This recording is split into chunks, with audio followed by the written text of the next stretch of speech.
When you visit Unity of Houston, you'll find a spiritual community, a church where you can connect and learn and grow with a progressive approach to Christianity. At Unity, we welcome you no matter what your beliefs. You'll find a teaching, loving, inspiring experience as we help each other be all we're created to be. Check us out. We'd love to have you. Find us online at unityhouston.org.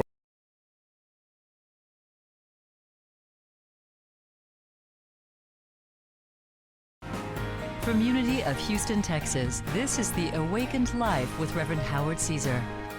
Unity is a non-denominational spiritual community providing a positive, practical, and progressive approach to Christianity. Let's join the service in progress now with Reverend Howard Caesar. So in case you don't know it, Christmas is just a few days away.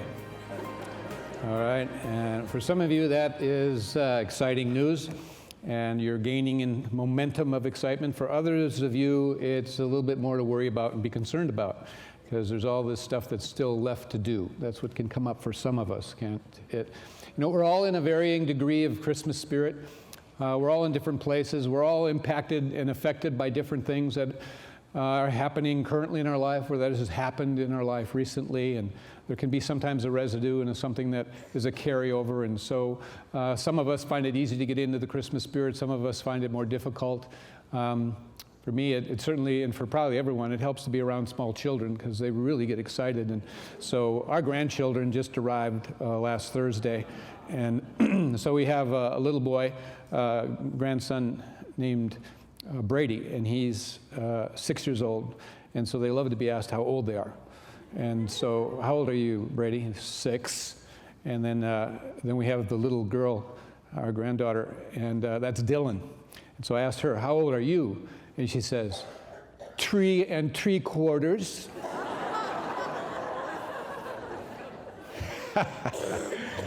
That put me right in this Christmas spirit there alone, you know. It's great. Bring their energy, you know. But as you know, the real glory of Christmas is really what happens inside of a person who, once they're receptive to the light and the real true meaning of Christmas, there's something that happens. There's a song that gets sung in our heart, and there's another sparkle in our eyes, and we just feel more connected to everybody, even the stranger. There is an energy, a frequency, a vibration that you can step into that changes you, that alters you. And it's a Christ energy, because we're all really emphasizing the birth of Christ, and it's kind of an opening for many of us for that energy to come and take over in us.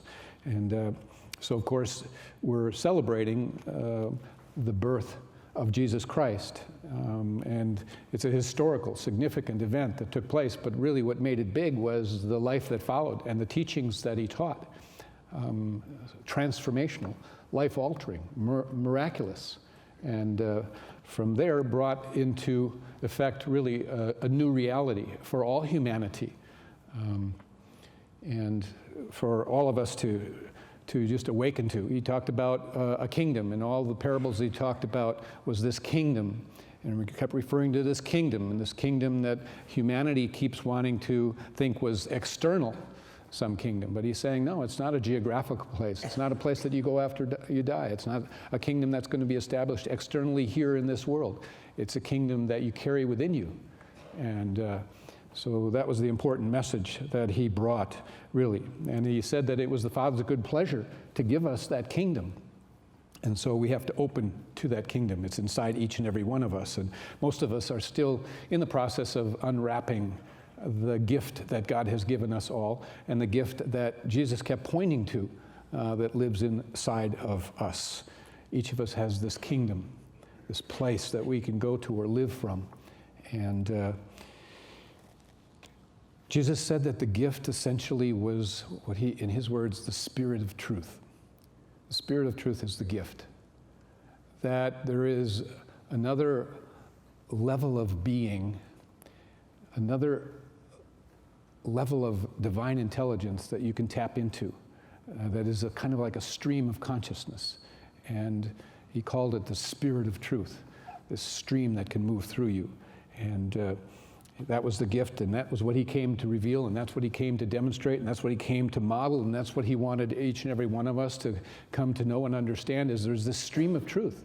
And when you quiet yourself and you still yourself enough, you'll tap into this stream of truth. And he talked about this in the 14th chapter of the Gospel of John. It's a wonderful chapter. It's full of wonderful message there. But to extract what he was saying about the Spirit of truth, to quote Jesus from that passage, he said, "Even the Spirit of truth, whom the world cannot receive, because it has not seen him and does not know him, but you know him, because he abides with you and is in you."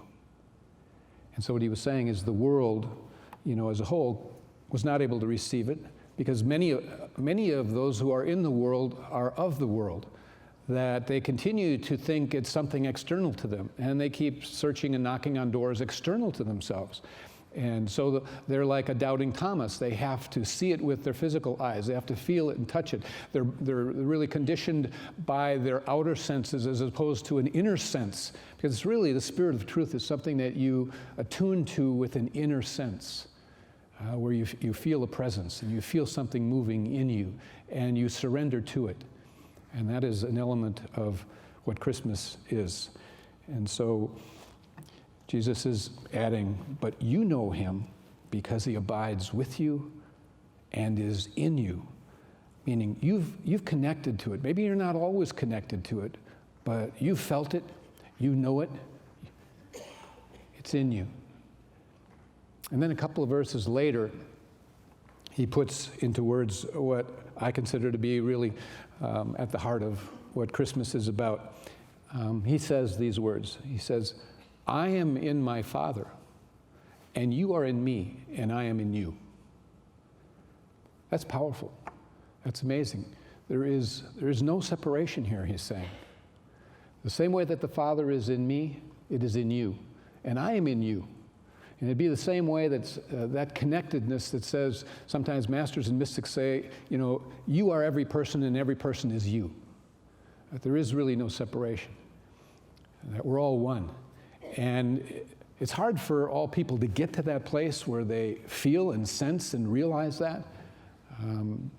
Because again, they're conditioned by the ways of the world and they see and live from a sense of separation. But there's a whole nother veil that lifts in which you begin to experience humanity, the world, at another level. And that's what Christmas was meant to bring, and that's what really the Christ consciousness that we're all trying or opening ourselves to, the journey, the spiritual journey and the spiritual path we're all on is moving up the ladder of awakening and spirit and Christ consciousness. We're not all there, we're not all demonstrating at the level of a Christ, but that's what he called us to. The things I do, you can do also, and even greater things than these, he said. I am the light of the world, you are the light of the world. He was always trying to lift us up and to look beyond him, the person, the physical, to what it was that moved through him. This Spirit of truth that moved through him that he wanted us to access as well. That's the gift of Christmas, really. And many a person at Christmas time is able to somehow lift into that because there's another vibration that we access. People are opening up to being more giving, more joyful, more caring. There's a whole new dimension. And some, it passes us by. Others, we feel it and step into that stream. And so this great gift Jesus brought to all mankind. Now, he didn't put the gift in us, but he told us where it was. He told us how to access it, how to uncover it, how to live from it. He said, it's in you too. And so when I look at Christmas, I have to personally ask myself, how do I really experience Christmas? How do I get to that? And what grabs me? And I ask myself too, what is required to celebrate it fully? And what if there was no Christmas trees to put up? And what if there's no decorations and no lights flickering all around buildings and in trees and streets and what have you? And what if there was no Santa Claus and no presents that people were inclined to give and wrap and share? And what if there were no cards to be sent? And if there were no Christmas carols being sung?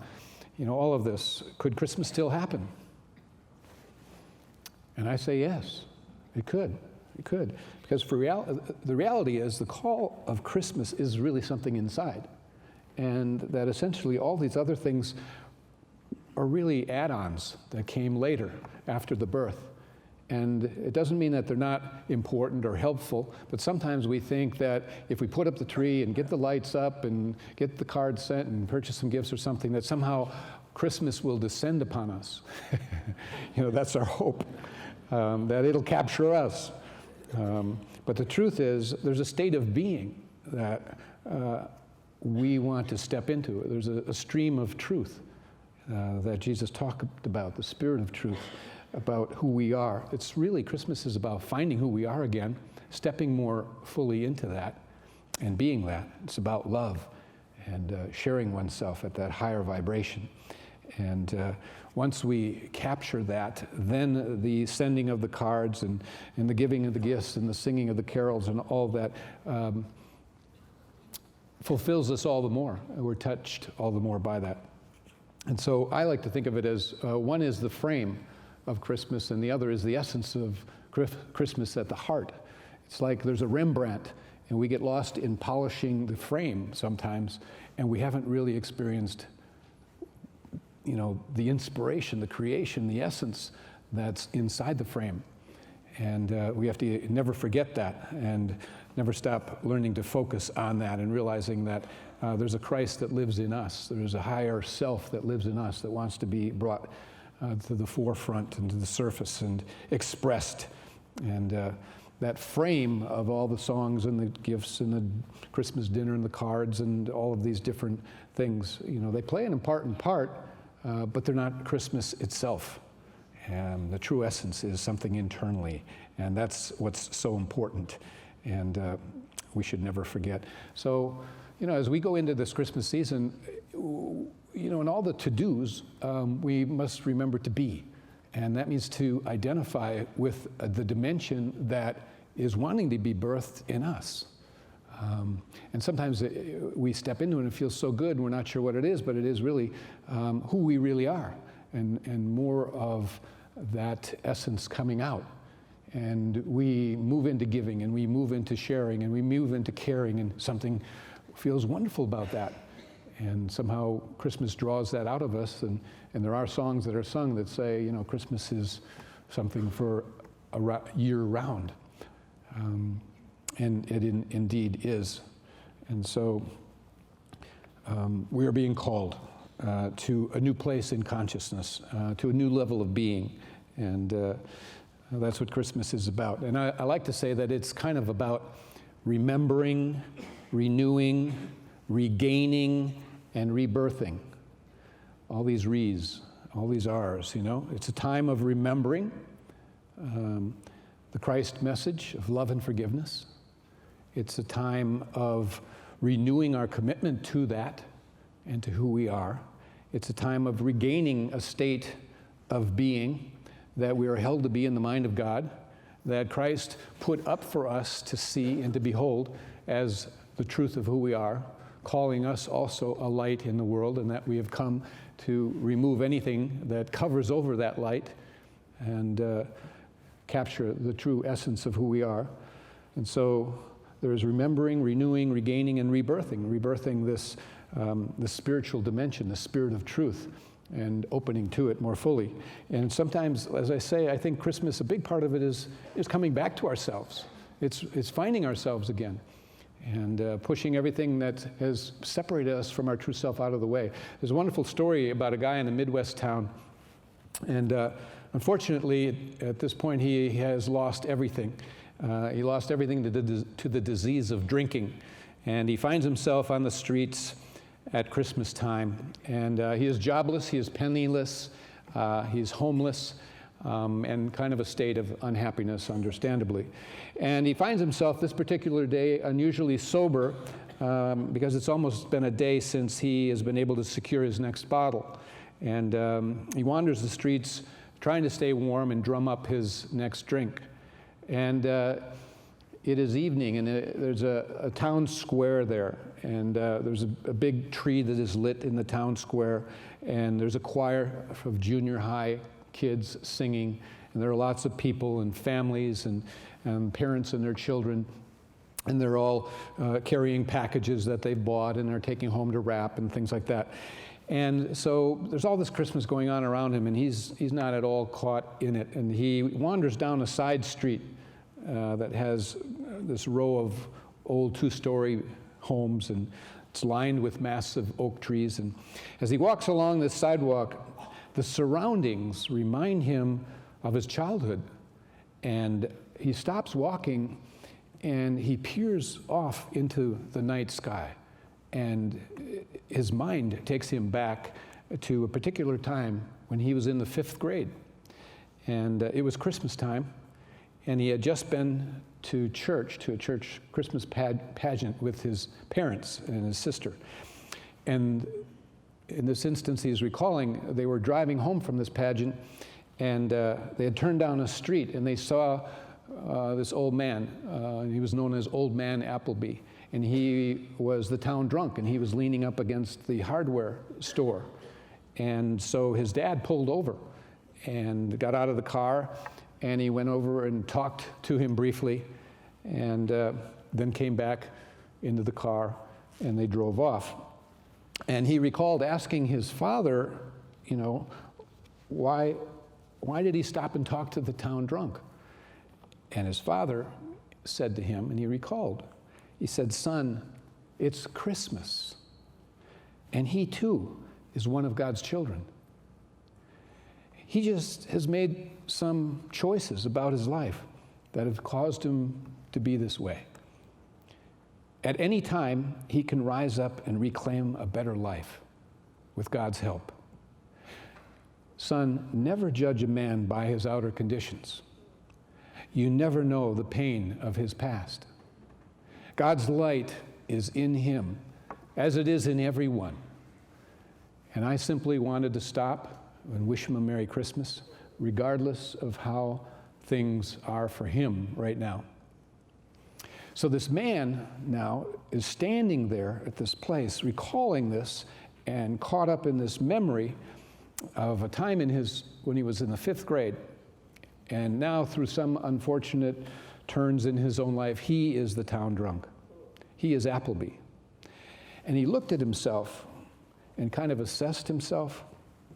And then he looked around at the houses decorated with Christmas tree lights and so forth. And then he thought to himself, it's Christmas. And I guess I'm still one of God's children. And the light of God is still in me, as in everyone. And following that thought, again came the words of his father into his mind, which said, at any time, he can rise up and reclaim a better life with the help of God.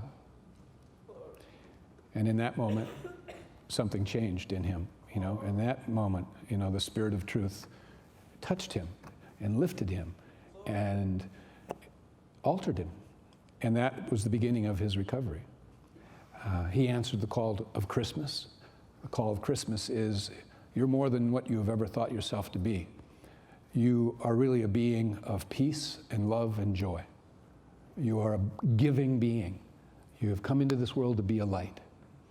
And there is something in the soul that never forgets that. And there are moments that come along in which we are taken in by the Spirit of truth, as Jesus said, that is the gift that lives in all of us. And it's about remembering, it's about renewing, it's about regaining, and it's about rebirthing. And that's what Christmas is. So we can never judge a gift by its wrappings, you know, just like we don't do at Christmas. And so never underestimate what is inside a gift or a person. And our prayer should be, I only want to see what God would have me see. Give me new eyes to see my world and the people in it. Now, the birth of Christ actually takes place 2 times. You know, it takes place first when Christ was born in Bethlehem, in the outer world. And then the second birth is when that birth takes place in you and in me, which is intended to do. There's a dimension of you that is to be birthed. And the call to Christmas is about that birthing into something higher than where you've been living from. And it's more attuned to your true spiritual nature. And it's remembering that, yes, indeed, we are spiritual beings, having a human experience, but it's where the human and the divine come together as one in a very powerful way, and you begin to live more fully from the true essence of who you are. And sometimes, of course, our lives have hills and mountains to climb, and sometimes valleys that are deep and dark. And we can go through things that just cause us to kind of lose ourselves. We have conditioned out of us our true essence, who we were maybe as a child growing up or at a younger time, that things may have happened or occurred, or we just, the day-to-day conditionings of life somehow pull some of the energies out, and that old spark is gone, that aliveness isn't there, the love of life and of ourself and of others. And that can happen. There's a wonderful story that is in Reader's Digest, is in the December issue, and some years ago there was a man who lived in an English city, and to protect his name, they changed the name in the article of Reader's Digest, 1950. They named him Fred Armstrong. And anyway, Fred worked in the local post office there, and he was called the dead letter man, because he handled the mail that would come whose addresses were really hard to read and they were faulty, and so he would try to find their home for those letters, where they were intended to go. And he lived in an old house, and he had a family of 2 small children, and each night after supper he would sit down, smoke his pipe, and tell stories to his children about various things, as well as some of the detective work he had done with letters. And anyway, it was a happy time up until one morning when his little boy suddenly fell ill, and within 48 hours his little boy had passed on. And the sorrow that swept Fred totally out of who he had always been. Something seemed to die in him, or a cloud descended upon him. And he now in the morning would rise up and out of bed and would go to work kind of like a sleepwalker. He never spoke to anyone unless spoken to. He ate lunch alone. When he'd come home and have supper, he was just kind of staring into space. He'd go to bed early, and he wasn't really sleeping. He was just staring at the ceiling. He was really caught up for a number of months in this apathy and deep state. And his wife told him that the despair, was unfair. She and their daughter Miriam had dealt with it and the grief and so forth, but they had been able to move forward. And the wife was telling him it wasn't fair to the son who had passed on, nor was it to their daughter or to her. And so anyway, it was coming close to Christmas. And one afternoon, Fred, he's still at his job, and he's on his high stool, and he gathers another pile of letters that he's looking at. And on the top of the stack, finding a difficult letter to find a home for, the undeliverable, seemingly, on the top, in kind of a crude block of letters, is penciled the words, Santa Claus, North Pole. And so at first he was going to just toss it aside, and then he had this impulse to open it. And so he opened the letter, and it read this. It said, "We are very sad at our house, dear Santa, and I don't want you to bring me anything.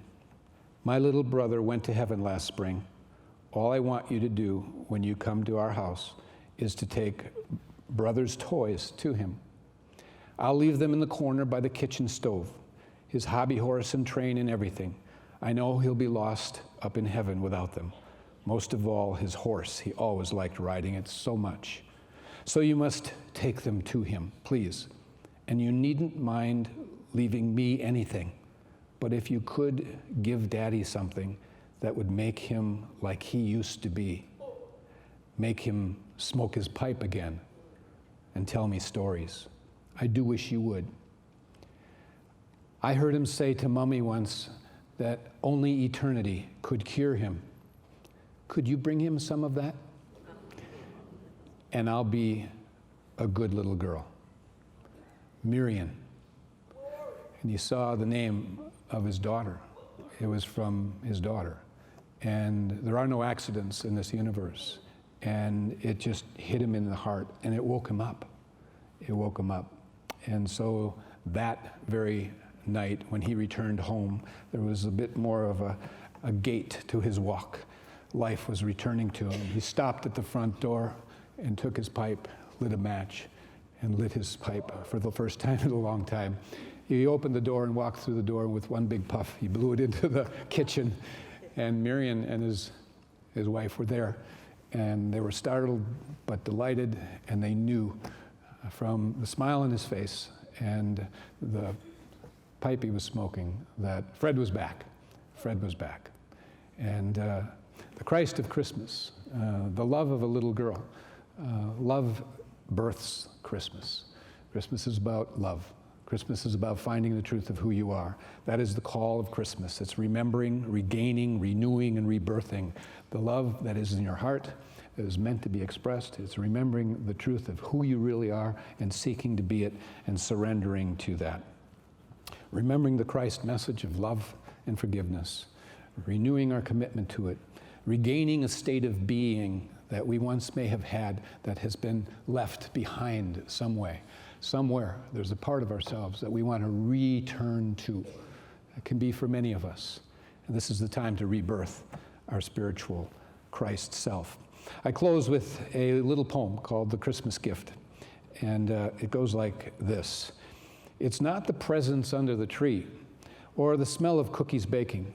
It's not the decorations and the lights or the sight of merrymaking. It's not the singing of joyous songs or the laughter of our friends. It's the love we pass along that brings the happiness that never ends. May you have the kind of holiday that brings you endless joy, that warms your heart and spirit more than any childhood toy. May you have the kind of holiday that lasts throughout the year and gives you back the love you gave from the ones that you hold dear. Merry Christmas, everyone. Let us answer the inner call of Christmas and what Christmas is truly all about. Love and blessings to you all. God bless. Thank you for joining us for today's message. We invite you to be with us again next Sunday. Unity is inclusive, welcoming people of all walks of life in dignity and love. We believe that love, strength, and goodness dwells within you. May we all live in unity with God, humanity, and all of God's creation. And remember, as Reverend Caesar says, life is meant to be good. Hi, I'm Howard Caesar, Senior Minister at Unity of Houston. And the Christmas season is upon us. And one of the things we do here at Unity of Houston is to celebrate the historical birth of Jesus Christ, but also the birth of the Christ within all of us. And so if you do not have a church home or a place to go to celebrate Christmas Eve candlelighting services, I personally invite you, your family, your friends to come join us for a wonderful experience here at Unity, where we have great music, some of your favorite Christmas songs, a brief inspirational message, and every individual gets to light their own unique candle. And so our services are at 4, 6, and 8 p.m. We hope that you might choose one of them and come join us and light a candle to the world and truly experience the joy and the magic of Christmas.